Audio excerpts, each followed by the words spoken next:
Bismillahirrahmanirrahim. Assalamualaikum warahmatullahi wabarakatuh. Apa kabar anak-anak ibu? Semoga kalian dalam keadaan sehat walafiat. Hari ini di pertemuan yang kedua, kemarin kita sudah melaksanakan tugas observasi, yakni menulis surah Al-Fatihah, di mana observasi tersebut untuk ibu melihat kalian, kemampuan kalian, sehingga memudahkan ibu untuk memberikan tugas untuk selanjutnya. Kemudian perkenalan diri ibu untuk mata pelajaran Al-Quran Hadis kelas 7 itu dipegang oleh ibu. Jadi nama ibu Sahruniyah ya. Nah, ibu mengampu mata pelajaran Al-Quran Hadis kelas 7 dan kelas 9. Oke, di pelajaran ini kita masuk ke bab 1. Nah, adapun di bab 1 ini yang akan kita bahas adalah Al-Quran dan Hadis sebagai pedoman hidup. Nah, adapun yang akan dibahas nanti, yakni yang akan kita bahas pertama adalah tentang Al-Quran. Ya, untuk hari ini kita akan membahas tentang Al-Quran, meliputi pengertian Al-Quran, nama-nama Al-Quran, fungsi Al-Quran. Nah, fungsi Al-Quran ini ada dua, yakni fungsi Al-Quran dalam Islam dan fungsi Al-Quran dalam kehidupan sehari-hari. Yang pertama yakni pengertian Al-Quran. Nah, adapun pengertian Al-Quran menurut bahasa adalah berasal dari bahasa Arab, yakni qoro'a. Nah, artinya adalah membaca atau bacaan yang sempurna. Di sini yang dimaksud adalah bukan sekedar membaca. Al-Quran itu bukan sekedar membaca, tapi yang dimaksud di sini adalah membaca dengan sempurna. Itu menurut bahasa, menurut Al-Quran menurut bahasa. Kemudian menurut istilah Al-Quran adalah wahyu yang diturunkan kepada Nabi Muhammad SAW, yang menjadi mukjizat bagi Nabi dan disampaikan secara mutawatir atau berangsur-angsur melalui malaikat Jibril, dan membacanya merupakan ibadah. Jadi di sini dijelaskan lagi yang dimaksud wahyu itu apa, yakni kalam Allah. Nah, wahyu atau kalam Allah ini bukan ucapan Nabi, bukan juga ucapan malaikat, atau bukan juga ucapan makhluk lainnya. Jadi yang dimaksud di sini adalah wahyu atau kalam Allah itu adalah firman Allah. Kemudian ada disebutkan menjadi mukjizat. Nah, yang dimaksud mukjizat di sini, mukjizat adalah kejadian luar biasa bagi seorang rasul. Jadi salah satu mukjizat terbesar Nabi Muhammad itu adalah Al-Quran, yang mana mukjizat itu sampai sekarang masih kita rasakan. Selanjutnya, membacanya merupakan ibadah. Jadi yang dimaksud membaca Al-Quran adalah ibadah di sini bukan sekedar membaca, akan tetapi ketika seseorang membaca Al-Quran maka akan bertambah rasa keimanannya dan ketakwaannya bagi si pembaca tersebut. Nah, jadi membaca Al-Quran itu berbeda dengan bacaan yang lain, karena kenapa? Membaca Al-Quran memiliki nilai ibadah sehingga menambah keimanan kita dan ketakwaan kita. Kemudian mutawatir. Yang dimaksud mutawatir di sini riwayat yang disampaikan oleh orang yang memiliki kelebihan dalam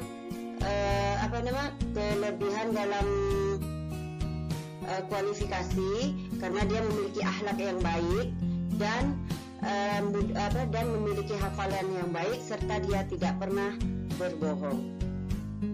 Lanjut. Nah, sekarang Ibu jelaskan lagi. Al-Quran itu tadi di awal kita jelaskan Al-Quran adalah berasal dari bahasa Arab, yakni qoro'a, yang artinya membaca atau bacaan yang sempurna. di situ kita sentil yang namanya bacaan yang sempurna. Nah, di sini akan kita bahas lagi kesempurnaan Al-Quran sebagai bacaan ya dibandingkan dengan bacaan yang lain itu dibuktikan dengan beberapa hal. Nah, bacaan yang sempurna dibuktikan dengan beberapa hal. Yang pertama, dibaca oleh ratusan juta manusia meskipun mereka tidak tahu artinya dan tidak dapat melihat aksaranya. Tidak usah jauh-jauh, kita saja. Walaupun kita tidak tahu artinya, tidak tahu menulisnya, bahkan ada yang tidak bisa mengenali huruf-hurufnya, tapi masih berusaha untuk membacanya. Nah, itu termasuk salah satu kesempurnaan Al-Quran. Kita tidak tahu artinya, kita tidak bisa menulisnya, tapi kita bisa mengenal huruf-hurufnya sehingga kita bisa membacanya, maka kita akan tetap membacanya. Nah, itu salah satu bukti bahwa Al-Quran itu adalah bacaan yang sempurna dibandingkan yang lainnya. Yang kedua, diatur tata cara membacanya, panjang pendeknya, tebal tipis ucapannya, sampai pada etika membacanya. Yang dimaksud dengan diatur tata cara membacanya, panjang pendeknya itu biasanya dikenal dengan ilmu tajwid.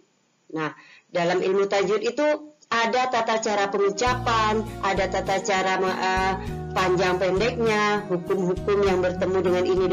Nah, itu ada diatur semuanya.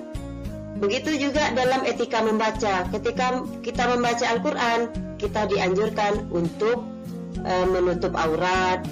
Kemudian kita dianjurkan untuk bersih dari hadas, baik hadas besar ataupun hadas kecil, karena itu merupakan etika. Kemudian diusahakan kita dalam keadaan suci. Jadi itu salah satu bukti bahwa Al-Quran itu adalah bacaan yang sempurna. Kemudian yang ketiga, dipelajari susunan kata dan kosakatanya dan juga makna kandungannya.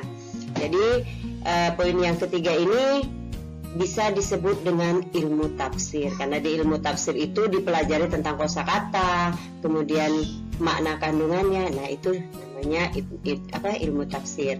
Semoga nanti di antara kalian ada yang bisa menguasai di dua poin ini. Nah, kalau kita sudah bisa, apalagi di poin yang ketiga sudah bisa menjadi orang yang mampu menguasai makna kandungan Al-Quran, maka kalian bisa disebut dengan mufassir, yakni orang-orang ahli tafsir. Selanjutnya, nama-nama Al-Quran. Mungkin tidak asing nama-nama Al-Quran itu, bahkan nama Al-Quran itu ada dijadikan nama manusia. Contohnya seperti Al-Furqan, Al-Huda, itu kan sudah termasuk nama Al-Quran. Jadi nama-nama lain Al-Quran, menurut Imam Zarkashi dan Imam Asyuyuti, dalam kitab Al-Itqan itu disebutkan bahwa Al-Quran itu mempunyai 55 nama. Nah, saking banyaknya ya. Kemudian ada juga dalam ensiklopedia Islam untuk para pelajar itu disebutkan ada 78 nama bagi kitab suci Al-Quran. Saking Al-Quran itu adalah bacaan yang sempurna sampai namanya pun banyak sekali. Berapa nama yang bisa kita lihat di sini? Yang pertama Al-Burhan. Al-Burhan itu artinya bukti. Kemudian Alkitab artinya salah satu nama bagi kitab suci Al-Quran. Yang dimaksud Alkitab di sini adalah Al-Quran. Kemudian Al-Furqan yang artinya pembeda, karena di dalam Al-Quran itu dijelaskan perbuatan baik dan perbuatan buruk. Kemudian Az-Zikra adalah peringatan, karena di dalam Al-Quran juga terdapat peringatan bagi orang-orang yang lalai. Kemudian At-Tanzil yang diturunkan. Nah, yang terakhir adalah Asy-Syifa. Asy-Syifa ini adalah obat. Karena kenapa Al-Quran itu obat? Karena kebanyakan kita kalau misalnya kita merasakan hal dalam kebimbangan atau apa, jika kita membaca Al-Quran maka hati kita akan tenang. Karena dengan membaca Al-Quran kita akan selalu mengingat Allah sehingga menyebabkan hati kita tenang. Nah, sudah dijelaskan di dalam Al-Quran, ala bizikrillahi tatmainnul qulub. Dengan mengingat Allah maka hati akan tenang. Jadi salah satu fungsi Al-Quran adalah salah satu nama lain Al-Quran adalah Asy-Syifa. Selanjutnya, fungsi Al-Quran dalam Islam dan dalam kehidupan. Nah, di sini ada dua fungsi.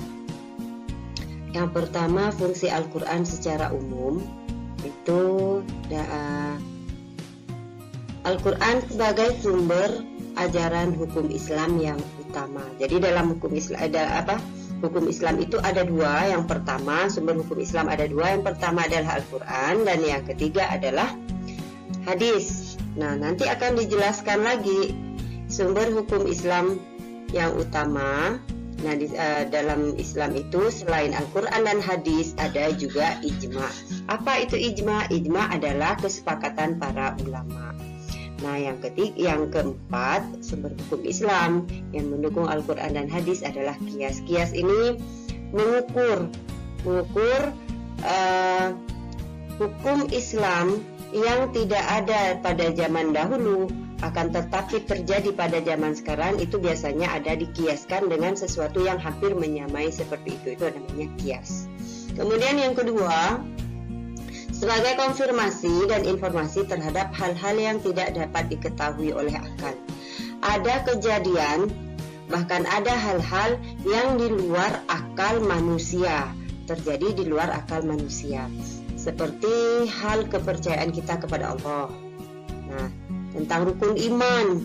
Nah, itu kan kalau misalnya kita secara akal, itu mungkin kita tidak akan bisa sampai akal pikiran kita akan, tetapi itu sudah dijelaskan di dalam Al-Quran dan diinformasikan ke dalam Al-Quran tentang Allah, tentang Rasulullah, tentang Al-Quran, tentang malaikat, tentang qada dan qadar dan hari kiamat. Itu kan hal-hal yang di luar akal manusia.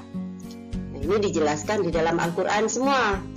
Kemudian petunjuk hidup manusia ke jalan yang lurus tentang berbagai hal. Dalam keseharian kita selalu memohon kepada Allah untuk ditunjukkan ke jalan yang lurus. Bahkan satu hari itu di lima waktu kita sering mengucapkannya, yakni pada Al-Quran surah Al-Fatihah, yakni selalu kita ucapkan ihdinas siratal mustaqim, yang artinya tunjukkanlah kami ke jalan yang lurus. Itu di 5 waktu selalu kita sebutkan.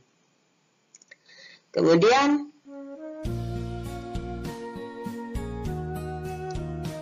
sebagai pengontrol dan pengoreksi terhadap ajaran-ajaran masa lalu, yaitu terdapat pada kitab Injil, Taurat dan Zabur. Nah, jadi Al-Quran ini adalah pengontrol, bahkan pengoreksi, bahkan penyempurna dari kitab-kitab yang lalu. Pada 3 kitab tersebut, jadi Al-Quran menjadi penyempurna, bahkan pengontrol serta pengoreksi terhadap 3 kitab tersebut. Selanjutnya, Al-Quran sebagai pedoman hidup manusia. Nah, diantaranya fungsi Al-Quran sebagai pedoman hidup manusia, diantaranya adalah ada Al-Huda. Apa itu Al-Huda? Al-Huda adalah petunjuk. Karena di Al-Quran itu, ketika di Al-Quran itu dijelaskan bagaimana tata cara kita menjadi hamba yang baik. Di situ banyak petunjuk-petunjuk dari Allah. Kemudian bagaimana mengatur rumah tangga yang baik, di situ sudah ada. Bahkan dalam mencari rezeki pun sudah diatur di dalam Al-Quran. Jadi sudah ada petunjuknya di dalam Al-Quran. Kemudian yang kedua adalah Al-Furqan. Al-Furqan di sini adalah pembeda. Yang dimaksud pembeda di sini, fungsi Al-Quran sebagai pembeda, yakni pembeda antara perbuatan baik dan perbuatan buruk. Jadi di Al-Quran itu dijelaskan mana yang baik dan mana yang buruk. Kemudian selanjutnya adalah Asy-Syifa. Fungsi Al-Quran sebagai Asy-Syifa adalah sebagai pengobat hati manusia. Karena manusia ini tempatnya salah dan lalai, sehingga menyebabkan kita kadang merasakan kehampaan yang luar biasa, sehingga kita dianjurkan kembali ke Al-Quran sebagai obatnya, sehingga kita merasakan ketenangan dalam hidup. Keistimewaan Al-Quran. Nah, keistimewaan Al-Quran adalah sebagai pedoman hidup umat manusia. Al-Quran memiliki beberapa keistimewaan dan kelebihan dibandingkan kitab-kitab suci lainnya. Di antaranya, yang pertama, Al-Quran memuat ringkasan dari ajaran-ajaran ketuhanan yang pernah dimuat dalam kitab-kitab suci sebelumnya seperti Taurat, Zabur, Injil, dan lainnya. Jadi, Al-Quran itu berisi juga, bahkan isi dari kitab Taurat, Zabur, dan Injil itu ada lengkap di dalam Al-Quran. Kemudian yang kedua, Al-Quran memuat kalam-kalam Allah yang dijadikan pedoman hidup manusia sepanjang masa, sehingga Al-Quran memang dikehendaki Allah untuk kekal. Jadi Al-Quran itu tidak akan bisa musnah dari muka bumi. Karena kenapa? Sudah tercatat di Lauhul Mahfuz, karena memang dikehendaki Allah untuk kekal. Jadi tak akan ada satu manusia pun yang bisa memusnahkan Al-Quran. Bahkan sudah dijelaskan di dalam Al-Quran, andai kata di dunia ini dikumpulkan semua manusia untuk menciptakan satu kata untuk menyamai Al-Quran, itu niscaya tidak akan bisa. Nah, kenapa? Al-Quran sudah dijamin oleh Allah untuk kekal sampai hari kiamat nanti. Kemudian yang ketiga, Al-Quran adalah sumber ilmu pengetahuan, sehingga seluruh fenomena yang terjadi di alam semesta yang merupakan ciptaan Allah itu tidak akan pernah terkontradiktif dengan apa yang Dia ciptakan. Jadi di Al-Quran itu berisi lengkap tentang ilmu pengetahuan. Hanya saja untuk mengetahui kelengkapan di dalam Al-Quran, kita harus memiliki ilmu-ilmu pendukung untuk memahami tersebut. Nah, salah satunya seperti yang Ibu sebutkan tadi di atas, yakni ilmu tafsir. Kemudian yang keempat, Al-Quran diturunkan oleh Allah dengan satu gaya bahasa yang istimewa. Nah, mudah dan tidak sukar bagi siapapun untuk memahaminya. Karena kenapa? Al-Quran itu gaya bahasanya dibuat sesimpel mungkin, hanya saja kita harus memiliki hal-hal yang mendukung untuk memahaminya tersebut. Jadi itu adalah keistimewaan Al-Quran. Nah, ini yang bisa Ibu sampaikan. Untuk selanjutnya nanti kita akan membahas tentang hadis. Nah, Ibu harap kalian untuk tidak pernah lupa dalam satu hari itu untuk selalu menyentuh Al-Quran, membukanya dan membacanya. Karena kenapa? Walaupun hanya satu ayat dalam satu hari, setidaknya kita harus membacanya. Karena dari situlah kita akan terbiasa untuk membaca Al-Quran. Marilah kita ucapkan Alhamdulillahirabbil alamin. Semoga apa yang kita pelajari membawa manfaat untuk kedepannya. Wabillahi taufiq wal hidayah. Wassalamualaikum warahmatullahi wabarakatuh.